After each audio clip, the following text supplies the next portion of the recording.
Love that question because I think we need to think about where people spend their daily lives, and how work, community institutions, housing. I think housing is one of the most important and promising areas for social innovation that brings generations together. I think we need to be as creative in bringing people together as we were in splitting them apart. And think of the housing, we senior housing, retirement communities.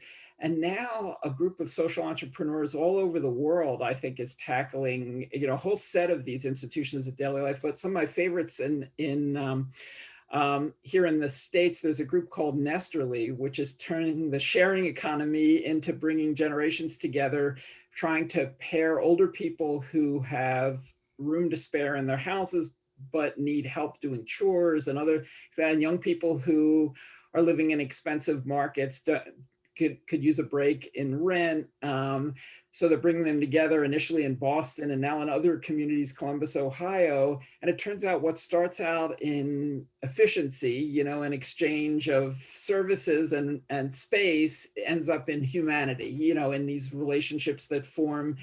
Because I think that the key to all of this, whether it's in housing or in educational settings or workplaces, is a combination of proximity. We're just not proximate enough with people of other generations. We physically separated people out by age, and shared purpose, people who have a common interest. And so I think there's some obvious places to start in other areas too, like we've got senior centers and preschools. Well, in communities all over the country, those two institutions are being brought together.